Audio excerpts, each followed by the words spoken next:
Technology in healthcare is both a driver of change and a solution to problems. And nowhere is that more apparent than at Rainbow Pediatrics in Jacksonville, Florida, who's putting telemedicine to work in new and exciting ways for their patients. And here to speak with us today is Jocelyn Restrepo, nurse practitioner at Rainbow Pediatrics. Jocelyn, welcome. Hi, Adam. I'm glad to be here. So Jocelyn, if you could just tell us a little bit about Rainbow Pediatrics and your role there. Sure. I started here at Rainbow Pediatrics last summer, and I am working here as a nurse practitioner. Rainbow Pediatrics is a pediatric primary care office. And I hear that your office is pretty interested in putting new technologies to work at the practice. Do you feel like that's part of the culture there at Rainbow Pediatrics? Yes, we're really trying to be in the here and now, right, with the things that are most up to date so that we can help our patients. You know, technology is a huge part of society today, and so we're really trying to push to stay current on all of that. Now, your office has begun using our telemedicine visits, which are available through eClinicalWorks, which allow you to connect to a patient who is not actually there in the office. So how did that conversation get started? How did your practice learn that telemedicine was available for your practice? Yeah, so our practice, was looking for a better way to communicate and reach out to our ADHD patients. And eClinicalWorks had this program coming out for telemedicine for virtual visits. So we've been using them for our charting systems for a while now. So we thought this was a great resource that eClinicalWorks had, that you guys had available. And we were just trying to see how to implement it to better provide care for that population that we were looking to solve a problem. So tell us how the experience is for you and your patients. What does that interaction look like for your practice? We've gotten a lot of positive feedback from both providers and the patients.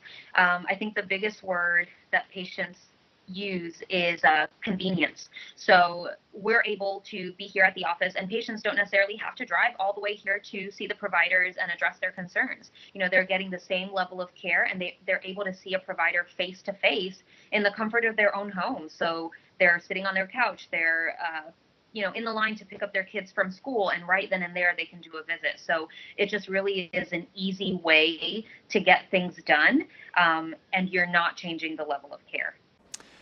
Now, did you have any difficulty convincing your patients to try this? What was that like?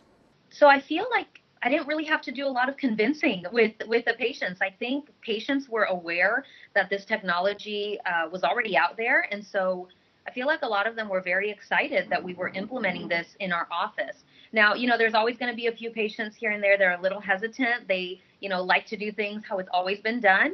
But we walk them through the steps and kind of, showed them this is the log-on process. This is how you get things started, and did like a trial run. And once I think, most patients saw how easy it was, it really became the go-to or the preferred method rather than coming into the office. So that's a great point. I think a lot of times today we think that, especially, with pediatrics, maybe you have some younger parents, you definitely have younger patients, maybe tech savvy.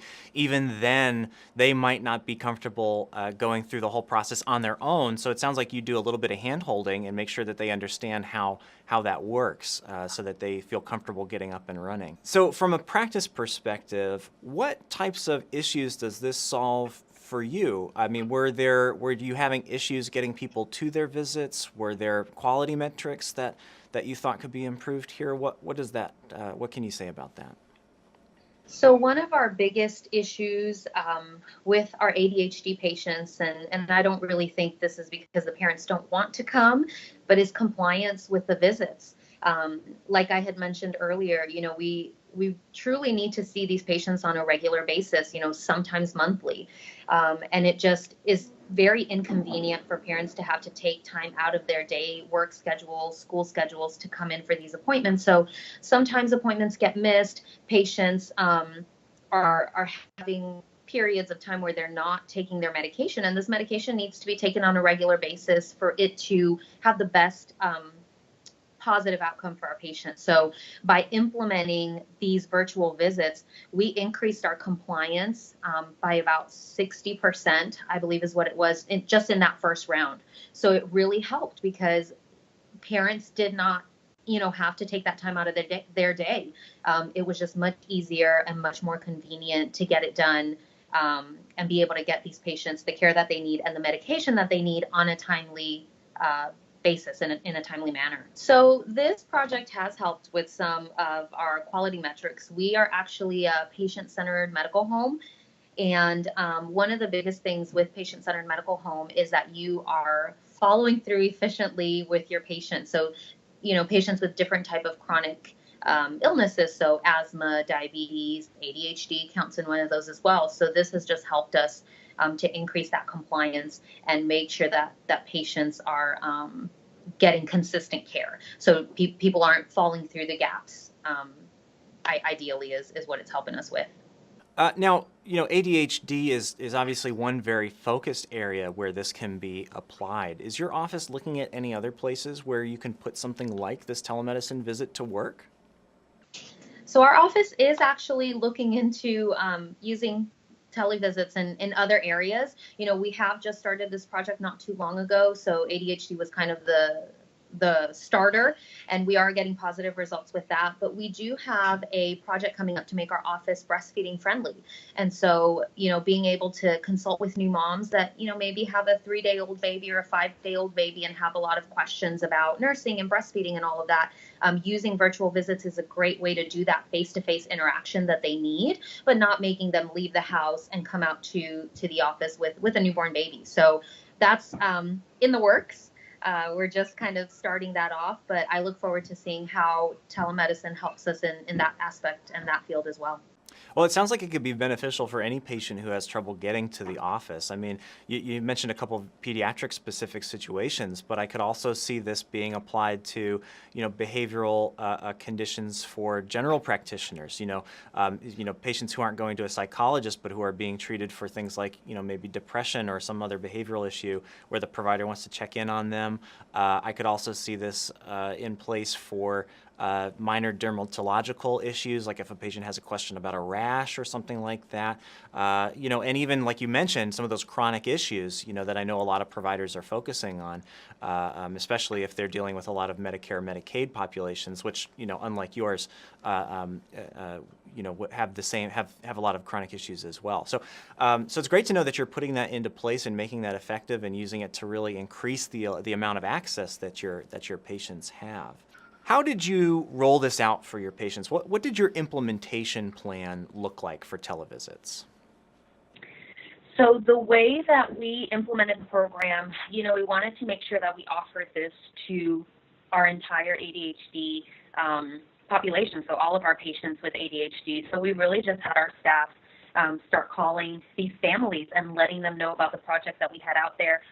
We chose this way rather than just posting something on our page, because I think when people sometimes people can be hesitant when it's something new, they don't know too much about it, they may have a lot of questions and, not call the office or not try it because they're not sure how it works. We kind of gave them the steps to log in. If they had any questions, they were able to call us with that so we can walk them through the initial process and just kind of, maybe set aside any fears that they had or any doubts about the system. Once they saw how easy it was to set this up, log in, we went ahead and did like a trial run so they would see how the televisit would work.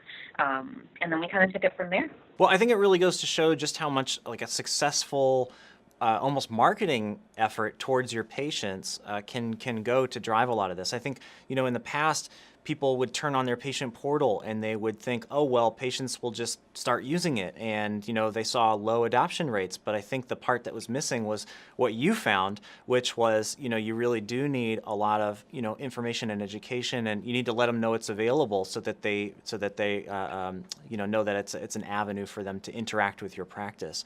And it sounds like you've been very successful with that. So that's great. So I'm curious to know, what are some of the other next steps for your office? What are you looking forward to? So our office, I had mentioned a little bit earlier, we have the breastfeeding friendly office. We're kind of working on making our office kind of reach that goal. And really these virtual visits, I think, will be a tool that we use that will be helpful with our moms and babies. We have other projects, of course, that we're working on. We continue to strive to be better for our patient-centered medical home and providing the best care for our patients. We have our asthma clinic that we continue to work on and improve on with our patients and families. So just lots of different areas trying to provide the best care and stay up to date and be in the now with society and with what our patients are needing. So we continue to strive to be better. I think it's really interesting that we're dealing with this topic today in the way that we are, because we are connecting through Skype, which is a technology solution which allows me to communicate from our office and you to be in your office. So it's very similar to what you're doing with your patients by putting them on the televisits and making that access a little bit easier for everybody. So I think it's quite a coincidence there. Yes, no, it's excellent. And I can just use my phone and do this visit and keep seeing patients as soon as we're done. So it's very convenient. Well, Jocelyn, thank you so much for taking the time to be part of the eClinicalWorks podcast here today. We'll be looking forward to seeing what you guys come up with next as far as ways to put our technologies to use. And of course, we have other eClinicalWorks podcast episodes available on iTunes, YouTube, and my.eclinicalworks.com. If you have any questions about any of the stuff that we talked about today, you can always visit my.eclinicalworks.com for a load of information. We have webinars, we have knowledge pages, and of course you can always reach out to your strategic account manager as well to help you get going with some of these things. For the eClinicalWorks podcast, I'm Adam Salati, and thanks for watching.